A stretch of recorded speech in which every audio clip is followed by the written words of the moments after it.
Assalamualaikum warahmatullahi wabarakatuh. Selamat pagi Ibu dan teman-teman semuanya. Di kesempatan kali ini izinkan saya untuk menampilkan video materi yang berjudul Kepemimpinan dalam Melayu dan akan dilanjutkan dengan pembacaan Gurindam pasal 5 serta artinya. Sebelum kita melanjutkan pada materi, izinkan saya untuk memperkenalkan anggota kelompok saya. Yang pertama ada saya sendiri, yaitu Nur Hasikin. Yang kedua ada Andi Satrio.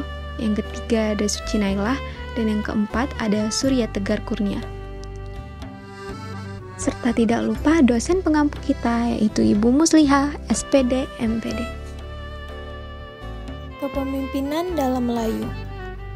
Secara harfiah, pimpin bermakna bimbing atau tuntun. Kepemimpinan bermakna perihal pemimpin atau cara memimpin. Dalam pengertian umum, kepemimpinan adalah suatu proses ketika seseorang memimpin atau direct, membimbing atau guide, memengaruhi atau influence, dan mengontrol atau kontrol pikiran, perasaan, atau tingkah laku orang lain. Ilmu diperlukan sebagai bekal untuk memimpin, sedangkan seni diperlukan untuk menerapkan ilmu tersebut sehingga kepemimpinan dapat berjalan dalam nuansa yang sejuk dan simpatik. Pemimpin adalah seseorang yang menggunakan kemampuannya, sikapnya, nalurinya, dan ciri-ciri kepribadiannya yang mampu menciptakan suatu keadaan, sehingga orang lain yang dipimpinnya dapat terpengaruh dan saling bekerjasama untuk mencapai tujuan yang diinginkan. Pemimpin dapat juga diartikan sebagai pencetus, pembentuk, penggerak segala sesuatu yang dapat mempengaruhi anggota dengan segala tujuan yang ingin dicapai. Kepemimpinan dalam Melayu.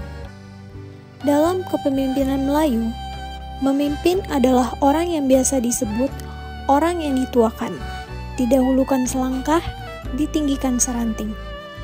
Memiliki ungkapan yang mengandung pengertian tersebut, maka seseorang pemimpin yang baik dan benar adalah orang yang dituakan oleh masyarakatnya. Namun, di antara pemimpin dan masyarakat, tidak ada pembatas yang menjadi pemisah dan haruslah saling bekerja sama. Dalam ungkapan lain kembali ditegaskan, didahulukan dapat diraih, ditinggikan dapat dijangkau, dekatnya tidak beranjak, jauhnya tidak berantara. Maksud dari ungkapan tersebut, sebagai seorang pemimpin tidak boleh memiliki sifat dan sikap yang angkuh, ditandai dengan kata tinggikan dapat dijangkau, dekatnya tidak beranjak. Di dalam budaya Melayu, kejayaan seorang pemimpin diukur sekaligus diuji yang dapat dipertanggungjawabkannya di dunia dan di akhirat. Raja Ali Haji dalam karyanya Samarat Al-Muhimah tahun 1858 menjelaskan, kepemimpinan merupakan konsep di tunggal Melayu Islam Khalifah Sultan Imam. Sifat-sifat kepemimpinan Melayu. Yang pertama, tuah ayam pada sisiknya. 2. Tuah manusia pada baiknya. 3. Tuah kain pada temunya. 4. Tuah kayu pada elok buahnya. 5. Tuah Melayu elok maruahnya. 6. Elok kain elok raginya. 7. Elok pemimpin elok negerinya. 8. Elok forak sedap dipakai. 9. Elok pemimpin elok akhlaknya. 10. Elok akhlak memimpin sesuai. Kepemimpinan semacam ini sangat berpengaruh dan penting untuk dilakukan dalam kehidupan manusia, terutama seorang pemimpin, untuk dilaksanakan hak dan kewajiban serta tanggung jawabnya dalam memimpin suatu lembaga di mana ia selaku yang diteladani oleh masyarakat suatu bangsa. Sebagaimana dalam ungkapan, tangannya diberi melenggang, kakinya diberi melangkah, lidahnya diberi berkata, supaya melenggang tidak terpepas, supaya melangkah tidak terdedah, supaya bercakap tidak terpekak. Jenis-jenis pemimpin di alam Melayu. Pertama, pemimpin abdi, yakni pemimpin yang bekerja penuh tulus, ikhlas, atau lebih dikenal mengabdikan diri semata-mata untuk kepentingan umatnya. Kedua, pemimpin abu.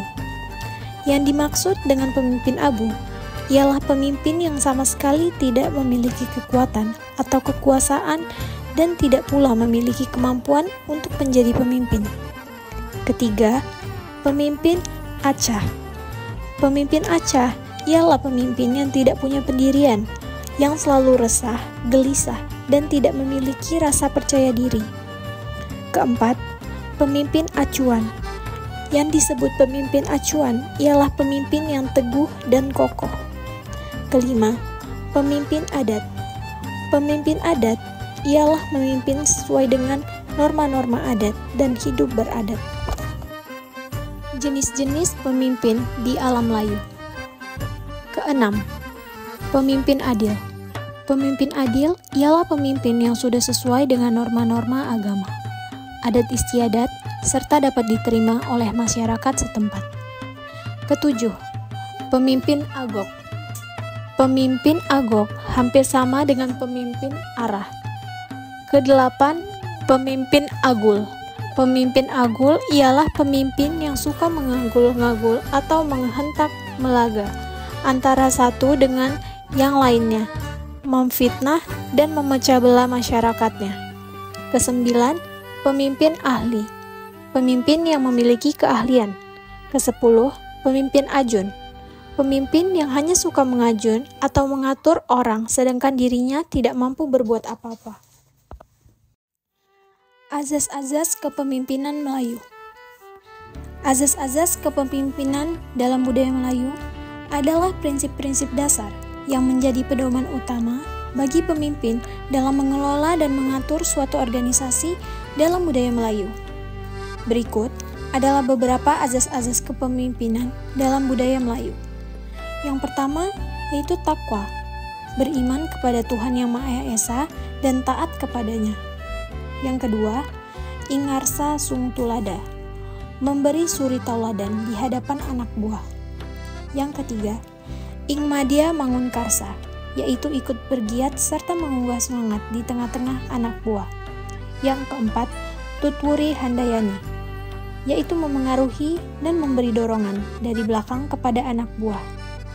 Kelima, waspada purbawisesa, selalu waspada, mengawasi, serta sanggup dan memberi koreksi kepada anak buah. 6. Ambek parama arta, dapat memilih dengan tepat mana yang harus didahulukan. Yang ketujuh, prasaja, yaitu tingkah laku yang sederhana dan tidak dilebih-lebihkan. Kedelapan, satya, yaitu sikap setia yang timbal balik dari atas terhadap bawahan dan bawahan terhadap atasan dan ke samping. 9. Gemi nastiti, yaitu kesadaran dan kemampuan untuk membatasi penggunaan dan pengeluaran segala sesuatu yang benar-benar diperlukan. Ke-10. Belaka, yaitu kemauan, kerelaan, dan keberanian untuk mempertanggungjawabkan tindakan-tindakannya.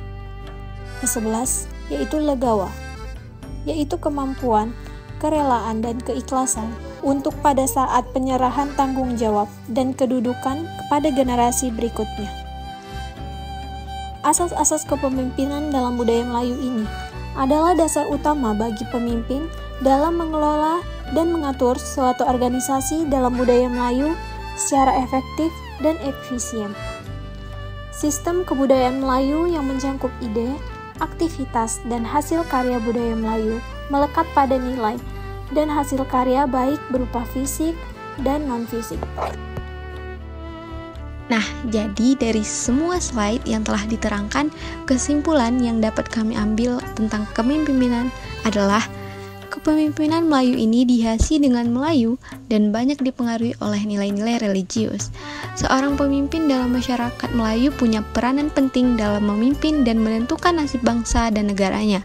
Oleh sebab itu, orang Melayu sangat berhati-hati, hormat, dan cermat dalam memilih pemimpin.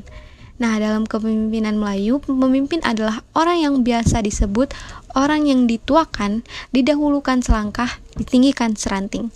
Memiliki ungkapan yang mengandung pengertian tersebut, maka seorang pemimpin yang baik dan benar adalah orang yang dituakan oleh masyarakatnya.